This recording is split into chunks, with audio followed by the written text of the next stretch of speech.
हम ये सजेस्ट करते हैं कि या तो छोटे से को 10% नर्सरी बना लें, या उसी में जहाँ पे ज्यादा पौधे हैं उनको निकाल के तरीक मशीन के दूसरी जगह लगा दें, तो आपके नागेपुर के हो जाएंगे। नागेपुर करने से आपका जो प्लांट्स की पॉपुलेशन है वो पूरी हो जाएगी। साकिब साहब, हमने पिछले दिनों सुना कि गवर्नमेंट जो है वो कपास के जो अच्छे काश्तकार हैं, जो अच्छी पैदावार लेंगे, उनके लिए कोई इनाम का भी तकरीब मुनकिद कर रही है। तो क्या आप अब हमारे किसान भाई को बताएंगे कि अगर वो इस हिस्से प्रोग्राम में शामिल होना चाहते हैं तो इसके लिए क्या क्राइटेरिया है? क्योंकि मैं चाहती हूँ कि आज का प्रोग्राम हम मसाइल से नहीं, खुशखबरी से शुरू करें।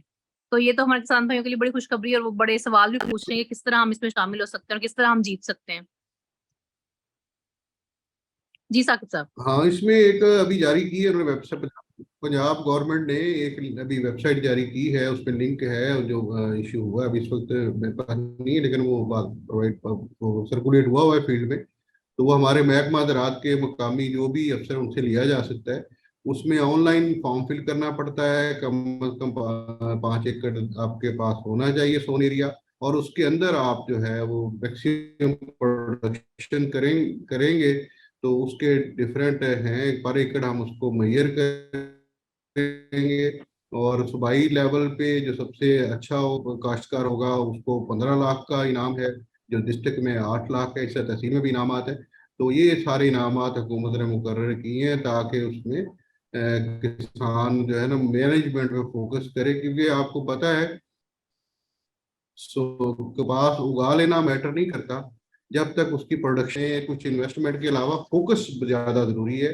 जो कि कपास ऐसी नाजुक फसल है कि जी। आप मतलब आप शुगर केन लगा लें, आप जाएं ना जाएं लगता है चलती रहती है, लेकिन कपास में आप 2 दिन नहीं जाएंगे, तीसरे दिन आपकी कपास प्रॉब्लम का शिकार हो जाएगी। तो ये हमें पता है कि हेक्टिक है, लोगों को जाना पड़ेगा, इसलिए इंकरेजमेंट भी गवर्नमेंट ज्यादा कर रही है। हम ये देखते हैं कि नीचे मशीनरी के इस्तेमाल से, हैवी मशीनरी ट्रैक्टर वगैरह के इस्तेमाल से हार्ड पेन बन जाता है, 2 1.5 2 फुट पे आ जाता है। उसका प्रॉब्लम ये, दो प्रॉब्लम का शिकार होती है कपास फिर। एक तो उसकी जो रूट्स है, जड़ें हैं, जमीन में नहीं जाती, इसकी वजह से जो जमीन से वो नमकियात और जमीन से खुराक ले सकते हैं वो कम लेते हैं। दूसरा नुकसान ये होता है कि जब पानी बारिश ज्यादा आ जाए तो पानी खड़ा हो जाता है, जिसकी वजह से उसकी जड़ें भी गल जाती हैं और शेडिंग हो जाती है। तो हमारी ये है कि नंबर वन तो आप जमीन को या तो मैरा हो और उसमें हार्ड पेन को चेक करें, अगर हार्ड पेन है उसे ब्रेक करें सब सॉइलर चला के। इसमें 2 वे चलाना पड़ेगा सब सॉइलर, उससे एक दफा चला लेंगे 3 साल आपके लिए कोई मसला नहीं आएगा। नंबर वन तो टिप ये है। उसकी वजह से ये होगा कि आपका प्रोडक्शन शुरू से ही, आपको पौधे जो ना खुराक भी ज्यादा ले लेंगे जमीन से, और आपका इनपुट एक्सपेंडिचर भी कम हो जाएगा और रिजल्ट भी अच्छा आ जाएगा। दूसरा हमारा ये होता है कि जब आप उसकी बिजाई करने लगे, तो जो उस पे बहुत से फार्मर हमारे ऐसे हैं, 40 50% जो अपना घर का बीज इस्तेमाल करते हैं, उससे बुर लगा होता है। तो बुर वगैरह को रिमूव करें गंदम के तेजाब से, और वो उसके बाद इसे पानी से धो लें, और 2 3 दिन खुश्क करने के बाद इस पर जहर लगाएं। क्योंकि अगर नहीं लगाएंगे तो आपको पता है पिछले साल भी हमने विल्टिंग देखी है, जो जमीन के अंदर जो अगर उसमें बीमारी है बीज में, तो वो भी उसको पहले तो उसकी जर्मिनेशन में प्रॉब्लम आएगा, फिर अगर उग जाएगी तो फिर उसकी विल्टिंग आ जाएगी, उस पर फंगस अटैक कर देगा। इन सब चीज़ों से बचने के लिए ज़रूरी है कि इस पर आप जहर लगाएं। और उसके बाद इसमें दूसरा स्टेप ये है कि जब बिजाई करें तो 4 बोरी सिंगल सुपर फास्फेट या 1.5 बोरी डीएपी डालें, क्योंकि आपको पता है फास्फोरस बहुत अहम एलिमेंट है और हमारी जमीनों में कम है, जिसकी वजह से अगर फास्फोरस कम होती है तो कपास की प्रोडक्शन पे बराह रास्त असर पड़ता है, जिसकी वजह से वो कम उसके लिए करते हैं। उसके बाद हम ये चाहेंगे कि लोग जो भी काश्त करें उसको शमालन जनूबन काश्त करें। हमारे अमूमी तौर पे जमींदार क्या करते हैं, शमाल अगर शमाल जनूबन भी कर रहे हैं तो जो आखिरी उन्होंने राउंड करना होता है वो इस तरह ट्रैक्टर का या उसके सोइंग मशीन का करते हैं कि खेत के चारों तरफ एक बॉल सी बन जाती है, जिसकी प्रॉब्लम ये आता है कि हवा जब चलती है तो वो बॉल उसे रोकती है, और हवा रुकने से जब फसल के अंदर हवा नहीं आएगी तो उसका अटैक बढ़ जाएगा पेस्ट का, और खास तौर पे वाइट फ्लाई का और बाकी चीजों का भी। और अगर हवा उसमें से गुजर रही है तो बहुत सी वाइट फ्लाई को और दूसरे पेस्ट को उड़ा के ले जाएगी, और पेस्ट प्रेशर भी कम होगा। क्योंकि सब जानते हैं साइंटिस्ट कि जब भी ह्यूमिडिटी बढ़ेगी, हबस बढ़ेगा, तो वो एक कॉलोनी के लिए बड़ा प्रॉपर एनवायरनमेंट होता है। तो इसलिए हम ये चाहते हैं कि उसको शुरू से ही आप इस तरह करें, चारों तरफ आप उसे ना काश्त करें, सिंपल स्ट्रेट करें और शिमालन जनूबन करें। क्योंकि हमारा दक्खन अगर चलता है तो पिछले साल तो बदकिस्मती से मौसम खराब रहा, नहीं चला इतना, वो दक्खन की सिमत भी शिमालन जनूबन होती है जो कि बड़ी इसको इम्प्रूव करती है। फिर आप ये देखें कि कपास का फासला आपने जो रखना है तो उसमें 15 से 18 इंच रखे। अगर वो मतलब और अगर झाड़ बगैर झाड़ की यानी कि पूरी वो नहीं बनती, अगर आपका जैसे कि झाड़ी नहीं बनती तो फिर उसके लिए 9 से 12 इंच रखे। तो अमूमन झाड़ी वाली उसकी भी यही वजह होती है ताकि उसे प्रॉपर एरेशन मिलती रहे और वो चले। उसके बाद आपको सबसे इम्पोर्टेंट ये होता है कि जैसे आप सोइंग करें फौरी तौर पे आप वीडीसाइड का स्प्रे करें। क्योंकि अगर आप नहीं करेंगे, उधर कपास उगेगी उधर वीड्स उगेंगी, तो वो वीड्स बहुत सारी एनर्जी जमीन की ले जाएंगे और कपास को कम मिलेगी। उसके लिए आपको ज्यादा इनपुट करनी पड़ेगी और प्रोडक्शन में भी उसका असर पड़ेगा। और सबसे इंपॉर्टेंट सोइंग टाइम पे, जो आजकल क्योंकि सोइंग है लिहाजा सोइंग पे मैं ज्यादा बात करूंगा फिलहाल, कि सोइंग टाइम पे सबसे इंपॉर्टेंट ये है कि आपने प्लांट्स पूरे रखने हैं। जिन्होंने अर्ली कर ली वो उनका हम 17,000 18,000 कहते हैं पौधे होने चाहिए। अब जो लोग काश्त करना चाहें वो कम से कम 23,000 तक पौधे रखें। क्योंकि अगर एक पौधा भी अगर आप कम करेंगे तो आपकी अपनी प्रोडक्शन में फर्क पड़ेगा और नेशनल प्रोडक्शन में हमारी कैलकुलेशन ये है कि पौधा एक भी अगर कम हो जाए तो 500 550 बेल जो है ना वो कम हो जाती है पूरे ने, अगर 50 लाख एकड़ हम लगाते हैं तो लिहाजा उसको आपको भी नुकसान का। और उसके फिर ये होता है अमूमन तौर पे नागे हो जाते हैं। तो हम ये सजेस्ट करते हैं कि या तो छोटे से कोई 10% एक नर्सरी बना लें या उसी में जहाँ पे ज्यादा पौधे हैं उनको निकाल के तरीक मशीन के दूसरी जगह लगा दें तो आपके नागेपुर को हो जाएंगे। नागेपुर करने से आपका जो प्लांट्स की पॉपुलेशन है वो पूरी हो जाएगी।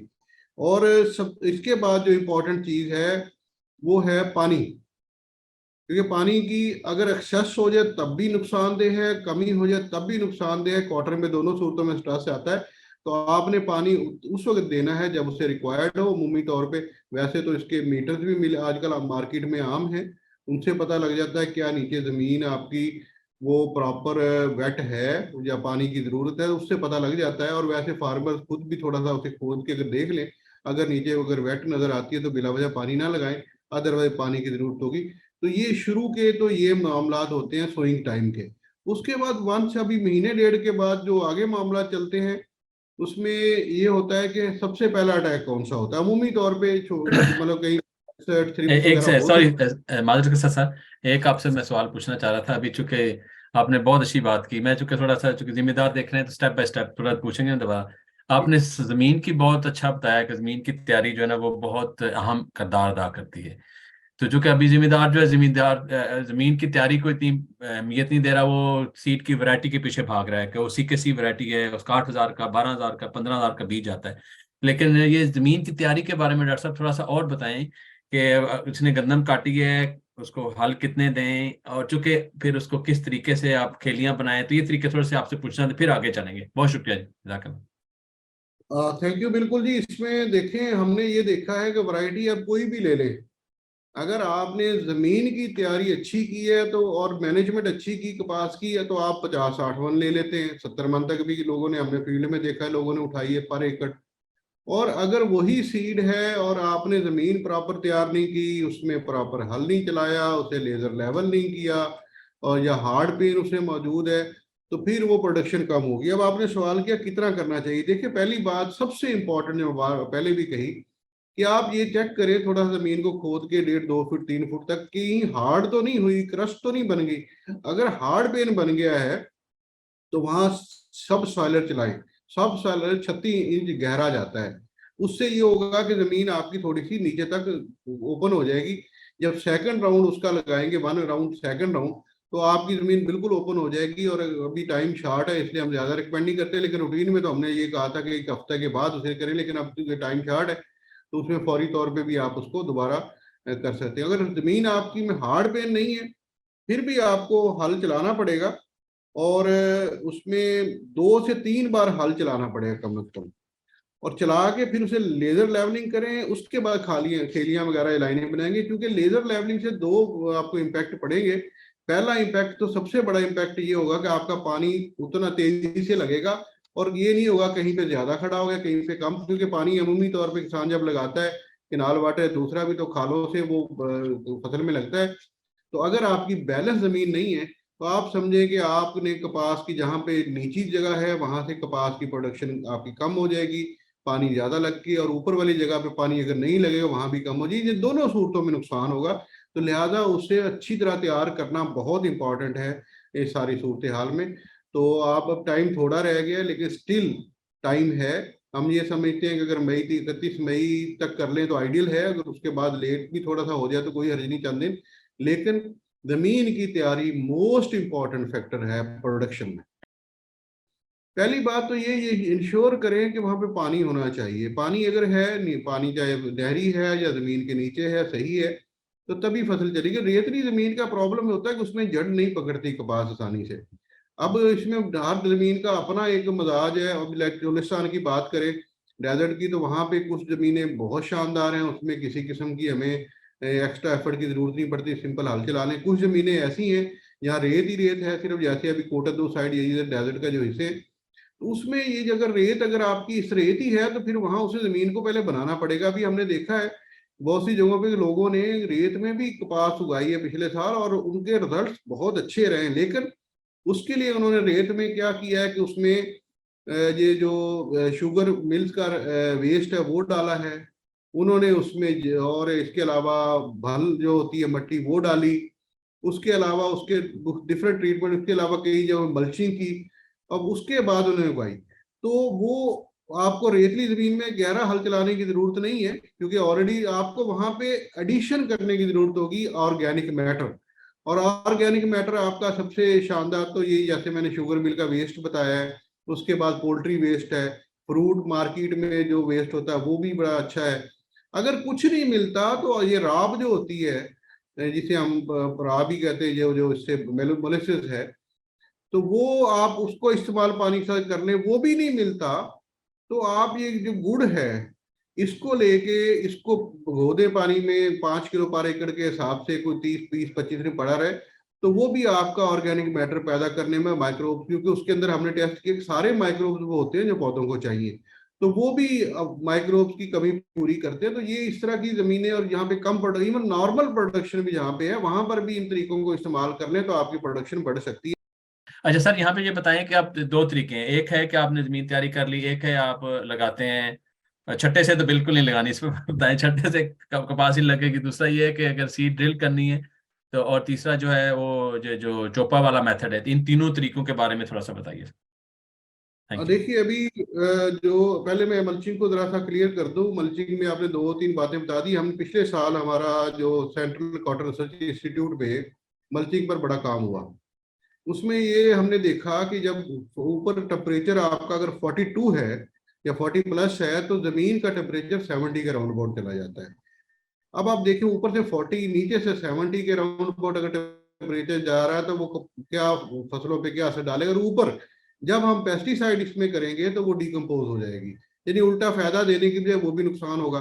और मल्चिंग के साथ हमने देखा कि आपका एक तो पानी का इस्तेमाल कम होता है, जमीन आपकी नरम रहती है, टेम्परेचर कम रहता है, पानी नीचे रहता है, और फिर दूसरा जो पेस्ट होता है वो भी उस मल्चिंग में छुपा होता है और प्रेडेटर भी मल्चिंग में होता है।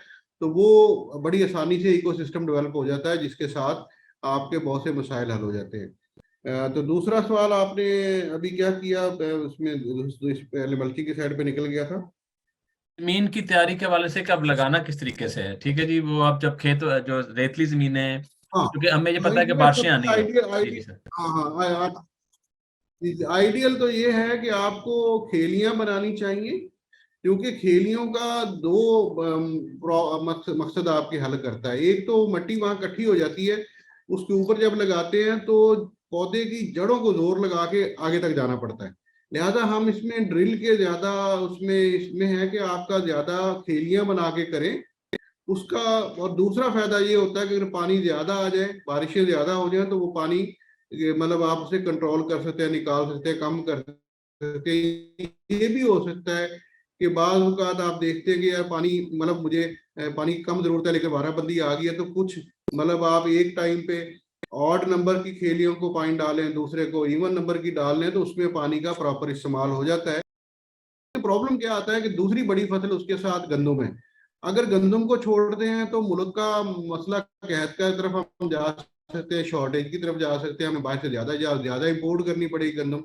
तो बेहतर हमने इस बार ये एक्सपेरिमेंट कर रहे हैं कि अगर उसकी पहले से नर्सरी लगा लें, तो नर्सरी लगा के मतलब जैसे ही गंदम खत्म हो उसे शिफ्ट करें, उससे रिजल्ट क्या आएंगे। हम इसमें एक्सपेक्ट कर रहे हैं कि हम रिजल्ट ले लेंगे। तो बिल्कुल, और दूसरी बात जहां तक चोपे की बात है, तो वो अमूमी तौर पे हम सजेस्ट करते हैं जब आपके नंबर ऑफ प्लांट्स पूरे नहीं है जगह उसमें, उसके लिए हम सजेस्ट करते हैं कि आप ये करें। तो जनरली तो ड्रिल के छठे को हम बिल्कुल रिकमेंड नहीं करते। छठे के दो नुकसान होते हैं, एक तो बीज ऊपर रह जाता है, और आपको पता है जैसे मैंने पहले भी कहा कि कॉटन जितनी ऊपर होती है, किसी पौधे को आप निकाल के देख लें, जमीन अगर प्रॉपर तैयार होगी तो उससे डबल आपकी नीचे उसकी जड़ होगी। दूसरे लफ्जों में पहले जड़ बनती है। जो फिजियोलॉजी साइंटिस्ट है हमारे, वो बताते हैं कि जब इब्तदाई तौर पे कपास का पौधा फोटोसिंथेसिस करता है तो उसकी फूड की डायरेक्शन रूट्स की तरफ होती है। जैसे वो फ्रूटिंग शुरू करता है तो उसकी फूड जो अपनी फूड तैयार करता है उसकी डायरेक्शन फ्रूटिंग की तरफ हो जाती है। तो उससे पहले कि फ्रूटिंग शुरू हो, पौधा अपनी जड़ कुदरती तौर पर मुकम्मल कर लेता है। तो लिहाजा ये इंपॉर्टेंट होगा कि आप छट्टा ना दें, क्योंकि छट्टे में एक तो बीज ऊपर होगा, उससे कीड़ा ज्यादा लगेगा, परिंदे खा जाएंगे, और आपकी नंबर ऑफ प्लांट्स पूरे नहीं होंगे।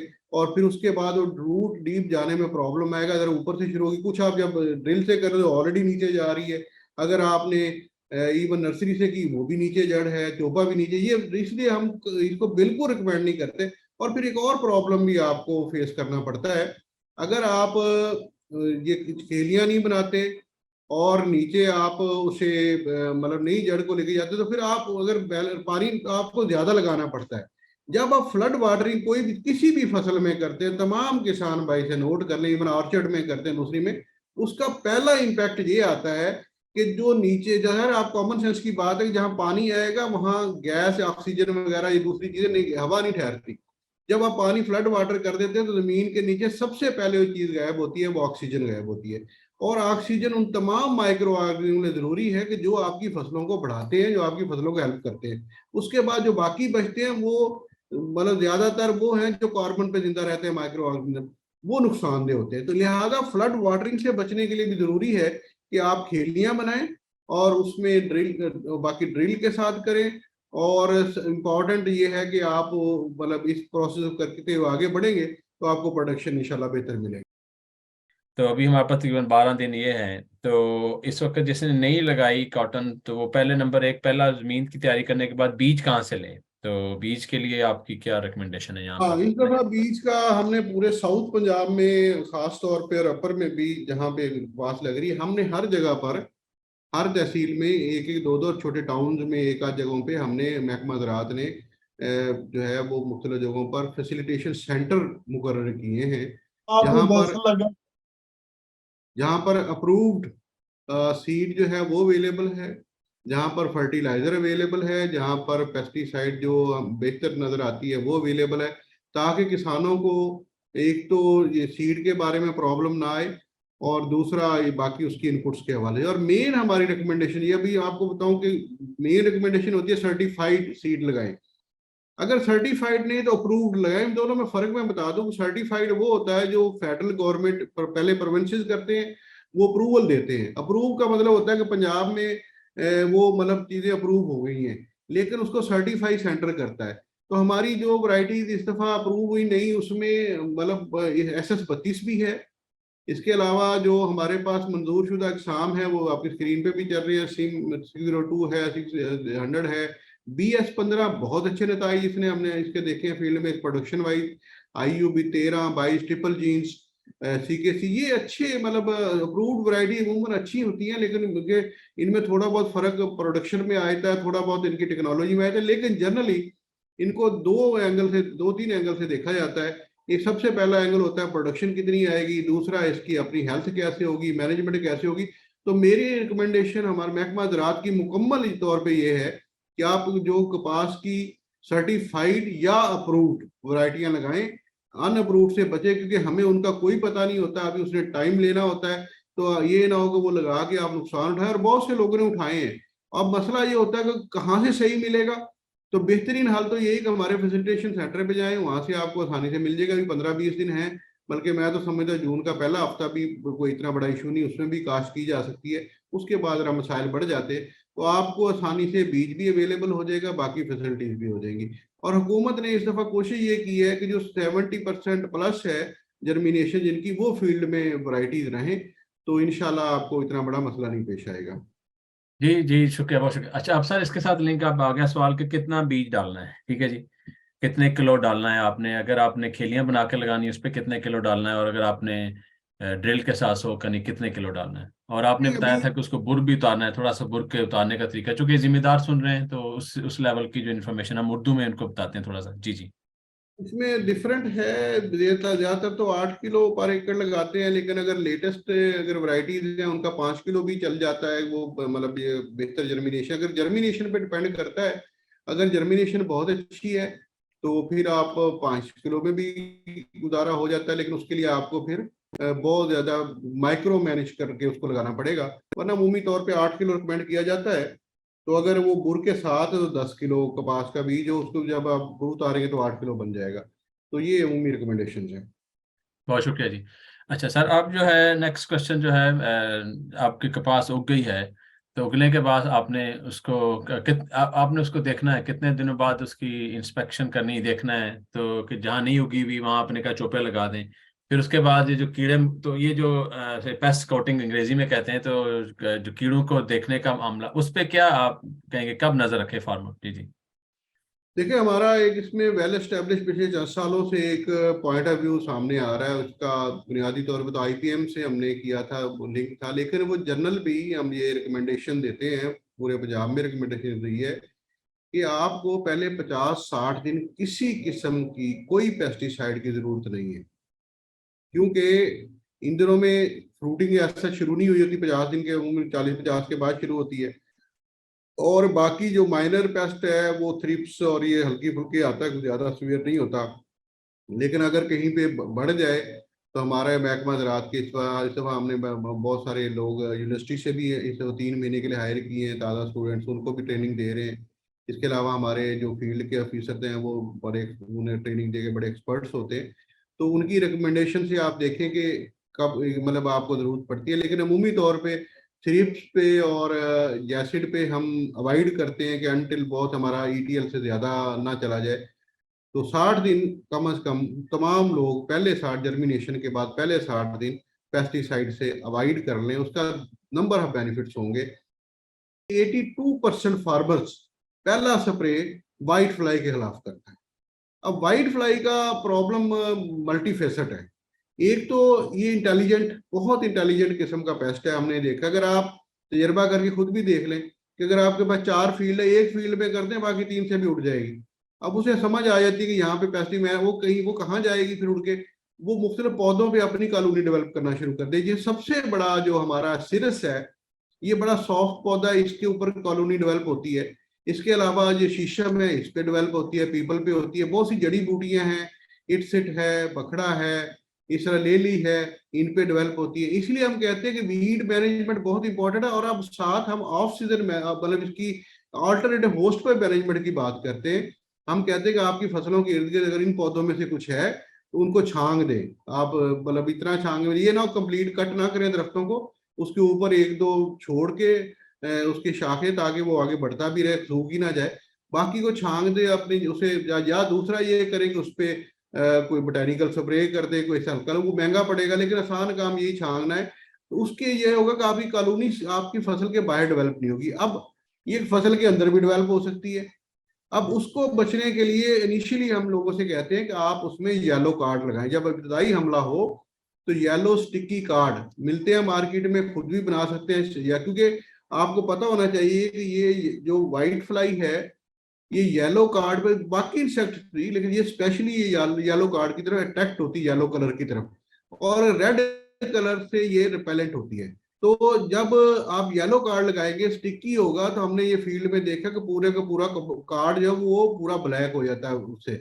अब मैंने बाहर कई मुल्कों में देखा, वो कपड़े की मतलब लंबी एक बना के शीट वो लगाते हैं फसलों में, उस पे भी स्टिकी, वो जरा महंगा पड़ जाता है, उस पे भी स्टिकी मवाद लगाते हैं।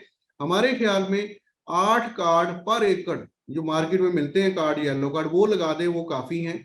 या इसके और तरह के वो एक गोल से और मिलते हैं, वो प्लास्टिक के बने हुए, वो भी येलो होते हैं, वो भी लगा दें, वो भी रिजल्ट अच्छा देते हैं। आप पीवी रोप्स की बात कर रहे हैं डॉक्टर पीपी साहब? रॉप्स की बात भी, पीपी अच्छा रॉप्स ठीक, जो है वो सिर्फ वो पिंक बॉलवॉर्म में काम आते हैं। ये सही। येलो कलर के डब्बे बने होते हैं जिसके ऊपर ये स्टिक की मार्केट में अवेलेबल है, चूंकि अभी हमें कह रहे थे कि कुछ कंपनी जो मार्केट इम्पोर्ट में करती है, अवेलेबल इम्पोर्ट नहीं की इस दफा, तो नहीं अवेलेबल मार्केट में, तो क्या कार्ड ये तो अवेलेबल है? बहुत आसानी से अवेलेबल अच्छा है। ये भी पीबी वाला अलग गेम है, वो जब उस पर बात आप करेंगे ठीक। तो उसकी बताऊं। वो उसकी लेट एंट्री अमूमी तौर पे होती है, शुरू में बहुत कम होती है। उसकी एंट्री जुलाई में जाके शुरू होती है, जून जुलाई में। तो उसकी बाद में बात कर लेंगे, आप सवाल जब करेंगे। तो अभी मैं इसलिए बता रहा हूँ कि हमारा तजर्बा ये बताता है कि 90%, 82% फार्मर सबसे पहला जो हल्ले से परेशान होते हैं वाइट फ्लाई के होते हैं। तो ये इंपॉर्टेंट है इसे हैंडल करना। और इसके अलावा हमने ये भी टेस्ट किया है कि इसके साथ आप ये जो प्रीडेटर कार्ड्स हैं, हमारे मुख्तलिफ लैब्स हैं, वहां से मिल सकते हैं। हमारे पास 11 लैब्स हैं पूरे पंजाब में जो प्रीडेटर कार्ड्स तैयार करते हैं, या एग लगे होते हैं प्रीडेटर्स के, जिसमें क्राइसोपरला, ट्रिकोग्रामा होते हैं। फिर आपका अगर आपने 60 दिन स्प्रे से अवॉइड किया तो बहुत से परिंदे आ जाते हैं, बहुत से। और ये आपका रेड, ये जो बीटल, लेडी बीटल जो वो क्या कहता है, लेडी उसको रेड कलर का होता है, तो वो अगर आप देखें तो वो बहुत अच्छा एक किस्म का इसका व्हाइट फ्लाई का प्रीडेटर है। लेडी उसको बर्ड, हम, जी लेडी हाँ बर्ड से लेडी लेडी, बर्ड, जी जी जी। हाँ उसको अगर आप देखें तो वो उसके नीचे माइक्रोस्कोप में देखें स्क्रैपर टाइप उसके नीचे लगा, वो जब चलता है तो निम्फ का ना उड़ाता चला, जैसे आप ये चलाते हैं जिस तरह आपका ये कई मशीनें हम चलाते हैं, जब ट्रैक्टर फ्रंट ब्लेड चलाते हैं तो आगे मट्टी उठाता है, वो ऐसे क्लियर करता चला जाता है। अल्लाह की इस, मशीन है जी। माशाल्लाह। हाँ, इसी अल्लाह मैंने की देखा है, बनाई हुई जी मशीन। जी जी जी, यहाँ पे तो मिलते हैं उसके ना, उसके यहाँ बच्चे भी मिलते हाँ हैं यहाँ हाँ, पे वो तो, बिल्कुल। जी जी जी। इसके अलावा स्पाइडर, अब स्पाइडर जब वेब बनाता है तो बहुत सारा वाइट फ्लाई उसमें कैप्चर हो जाता है। तो बुनियादी तौर पे हमारा ये होता है कि पहले 60 दिन, 70 दिन, 90 दिन, जितने दिन आप बच सके पेस्टिसाइड से बचे, क्योंकि वंस यू स्टार्ट पेस्टिसाइड तो आप वो इकोसिस्टम को डिस्टर्ब कर देते हैं। उसमें इन बदकिस्मती बहुत सी पेस्टिसाइड ऐसी हैं जिनके खिलाफ रेजिस्टेंस जनरेट हो गई है, और उस रेजिस्टेंस की वजह से वो जो आपका कीड़ा है वो मरता नहीं। बाद पेस्टिसाइड से बाद अच्छी भी है, मैं अब क्योंकि हमने 2020 में चेक किया था, उसके बाद हमने इसको इस साल नहीं कर सके दोबारा इसकी एफिकेसी को। तो लिहाजा या तो लेटेस्ट पेस्टिसाइड को देखें, लेकिन लेट करके इस्तेमाल करें। उससे पहले आप ये दो काम ये कर सकते हैं कि आप प्रीडेटर कार्ड लगाएं, येलो कार्ड लगाएं, और उनको प्रिजर्व करें, कोशिश करें। और तीसरा हमने जो पिछले सालों में डिस्कवर किया था कि कुछ पौधे ऐसे हैं जिनमें पेस्टिसाइडल किस्म की क्वालिटीज हैं और बड़े सिंपल हैं। हमने इस दफा उससे थोड़ा चेंज भी किया है मॉडल को, जो कॉस्टली होता जा रहा था। इस साल हम ये रिकमेंड कर रहे हैं कि आप ये जो 1 एकड़ का हिसाब से मैं बता दूं ताकि फार्मर नोट कर लें इब्तदाई तौर पे। उसमें ये है कि 500 ग्राम जो है आप नीम के पत्ते ले लें, 500 ग्राम आप ले लें अख, जो आम जड़ी बूटी अख ऊपर है वो ले लें, 500 ग्राम कुरतुमे के ले लें, उसको फल ले लें, पत्ते ले लें, मिला के जो भी है। और 600 ग्राम, सॉरी 600 ग्राम ही आप ले लें इसके साथ ये जो है आपका मुरिंगा। मुरिंगा पहले हमने ऐड नहीं किया था, लेकिन बहाउद्दीन दिग्री यूनिवर्सिटी पिछले 8 साल से इस पे काम कर रही थी, उनके रिजल्ट देखे, फिर इसकी पेस्टिसाइडल क्वालिटीज भी हमने देखी। तो इनको और पांचवी चीज हम रिकमेंड करते हैं, हींग 5 ग्राम लेके इनको काट पीट के एक किसी चीज पे डाल के बर्तन में पानी से डाल के रख दे, 2-3 रात पड़ा रहने दे।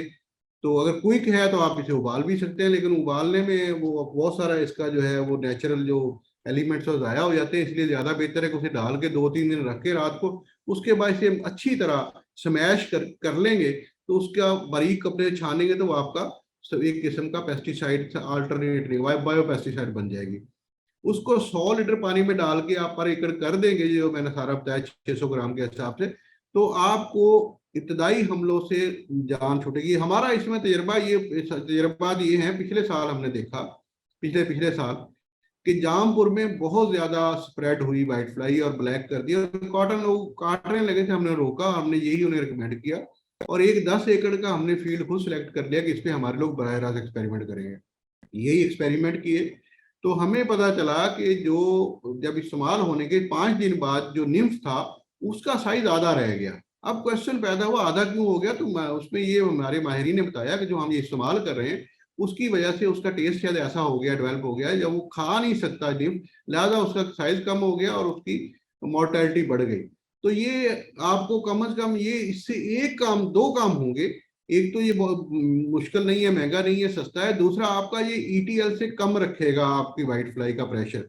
तो जाहिर अगर ईटीएल से कम है, आपका नुकसान नहीं हो रहा, तो बिला वजह पेस्टिसाइड ना करें। हाँ, अलबत्ता महकमा ज़राअत बड़ा कन्विंस्ड है कि जब ईटीएल से बढ़ जाए और कपास को नुकसान होने का खदशा पैदा हो जाए तो वहां पर आप पेस्टिसाइड इस्तेमाल करें, लेकिन कोशिश करें कि वो इफेक्टिव पेस्टिसाइड हो, बेहतर पेस्टिसाइड हो, ताकि एक या मैक्सिमम दो पेस्टिसाइड, यानी हफ्ते या 10 दिन के वक्फे से अगर करें तो एक या दो पेस्टिसाइड से एप्लीकेशन से रिजल्ट आना चाहिए। अगर उससे नहीं आता तो इसका मतलब ये वो पेस्टिसाइड इफेक्टिव नहीं है, उससे फिर डैमेज बढ़ने का खदशा होता है ज्यादा पेस्टिसाइड से।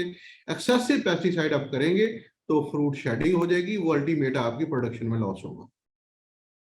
देखिए, बिजाई के वक्त या तो 4 बोरी सिंगल सुपर फास्फेट इस्तेमाल करें या 1.5 बोरी फी एकड़ डीएपी और 1 बोरी बोरी जो है ना वो पोटाश की फी एकड़ डालें। ये बड़ा इंपॉर्टेंट है शुरू में डालना। हमारे उमूमी किसान इससे अवॉइड करते हैं। अब तो अल्लाह ने खैर अच्छी फसल दे दी, अब तो अवॉइड करने की जरूरत भी नहीं फाइनेंशियली। और इसका फायदा आपको ये होता है कि कपास को फास्फोरस की और पोटाश की रिक्वायरमेंट है। जब आप, और ये रिक्वायरमेंट कपास के पौधे को, उसकी जो पत्तों को नहीं है, पत्तों को तो आप नाइट्रोजन से भी बढ़ जाएंगे, आपके फ्रूट को है, आपकी कपास को है। अगर आपने ये पूरा नहीं करेंगे तो प्रोडक्शन में प्रॉब्लम आएगा। सेकंड, उसके बाद अब सवाल ये पैदा होता है कि वंस जर्मिनेशन हो जाए फिर कब किया जाए। इसमें हमारा महकमे का बड़ा वेल कंसिडर्ड ओपिनियन है कि पहले 60 दिन जिस तरह आप पेस्टिसाइड से अवॉइड किया वैसे नाइट्रोजन से अवॉइड करें। और दूसरी उसकी रीजन भी आपको जैसे मैंने पहले बताई, हमें जो माहिरीन बताते हैं कि शुरू में जब इसके फोटोसिंथेसिस होता है तो इसका चूंकि डायरेक्शन फूड की रूट्स को होती है, तो रूट्स अगर आपने जमीन अच्छी तैयार कर ली है तो आपका रूट्स खुद को डीप चले जाएंगे, तो वहां पे इसकी जरूरत। और उसका दूसरा नुकसान ये होगा अगर आप फौरी तौर पे उगी और 15 दिन 20 दिन बाद नाइट्रोजन शुरू कर देंगे तो वेजिटेटिव ग्रोथ की तरफ पौधा चला जाएगा, उसका कद बढ़ जाएगा और उसका नोड डिफरेंस बढ़ जाएगा। जब नोड डिफरेंस बढ़ेगा उसका सपोडिया भी लंबा हो जाएगा, मतलब प्रॉब्लम आएगा, तो उसकी प्रोडक्शन कम हो जाएगी आपकी at the end of the day. क्योंकि अब वो आपने इसको स्ट्रेस में, मैंने जैसे कहा, एक हद तक स्ट्रेस जरूरी होती है कपास पे ताकि आपके प्रोडक्शन प्रॉपर हो सके, और उससे एक्सेस में चला जाए तो वो नेगेटिव साइड पे चली जाती है। तो एक हद तक स्ट्रेस यही होती है कि आप पहले 60 दिन नाइट्रोजन से अवॉइड करें। Once it starts going to fruits, जब फ्रूटिंग की तरफ चले, फूल लगना शुरू हो गए, डोडी लगनी शुरू हो जाए, उससे तो आप शुरू में थोड़ी नाइट्रोजन दें, यूरिया वगैरह जो भी डालना चाहते हैं, और जैसे वो बढ़े उसके साथ बढ़ाते चले जाए। उसमें मैं रिकमेंड करूंगा कि जो हमारे फील्ड ऑफिसर्स हैं, अभी आपको इसे मैं बता दूं कि हमारा तमाम के तमाम ऑफिसर एग्रीकल्चर के वो फील्ड में है, कोई हमारे दूसरी ड्यूटीज नहीं कर रहे, ना प्राइस कंट्रोल कर रहे हैं, ना और तरफ जा रहे हैं। तो आपके पास अवेलेबल है, नहीं है, टेलीफोन नंबर 1817 शायद है हमारा, वो देख ले, हेल्प नंबर है, वट एवर। आप मौके पर जो हमारा ऑफिसर रिकमेंड करे कि आपने कितनी इसमें फर्टिलाइजर डालनी है, क्योंकि हमारा 2-3 प्रॉब्लम है। एक तो हमारा सोइंग का हर किसी का डिफरेंट टाइम है, मोस्टली मतलब पहले किसी ने फरवरी में लगा ली, किसी ने मार्च में लगा ली, किसी ने अप्रैल में लगा ली। मोटी सी बात मैंने बता दी कि पहले 60 दिन जरूरत नहीं है, 50-60 दिन, उसके बाद आपको नाइट्रोजन की जरूरत होगी। जितनी अच्छी डाल लेंगे एज पर रिकमेंडेशन उतनी आप अच्छे रिजल्ट्स ले लेंगे।